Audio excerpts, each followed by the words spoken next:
annoncé en grande pompe par un communiqué théâtral du préfet de l'Est Mono pour le 19 mars dernier. L'inauguration des 21 ponts en zone rurale par le chef de l'État Faure Gnassingbé s'est finalement tenue hier 20 mars 2024. L'enthousiasme des autorités togolaises face à ce projet questionne sur leur véritable ambition pour le pays. Pour cet événement qui aurait été ordinaire et banal dans certains pays, le gouvernement togolais n'a pas hésité quant à lui à mettre les petits plats dans les grands. C'est donc sous les ovations du chef du gouvernement Victoire Tomogadobé, en première ligne que le jeune doyen de la sous-région, Faure Gnassingbé, a mis le coup de pioche en terre lançant les travaux de construction de ponts ruraux dans le Gou.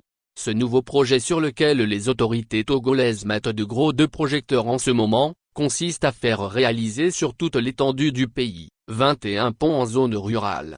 Et l'euphorie manifeste autour de ce projet questionne sur la véritable vision de ceux qui dirigent le Togo depuis plus d'une dizaine d'années. Le retard du Togo en matière d'infrastructure n'est plus un secret pour personne. Il suffit d'observer les réalisations de Macky Sall au Sénégal, celles de Patrice Talon au Bénin, tout ceci en demanda, pour se rendre compte que Faure Gnassingbé ne fait pas assez pour mettre le Togo sur orbite.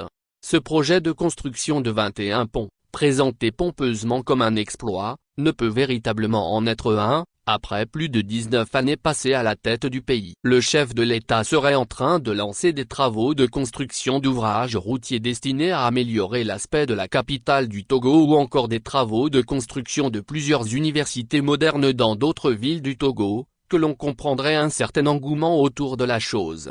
Quant au lancement de ponts ruraux, le chef de l'État devrait laisser cette compétence aux nouvelles autorités issues des dernières élections locales. Ce serait un signe de la vitalité du processus de décentralisation enclenché depuis quelques années.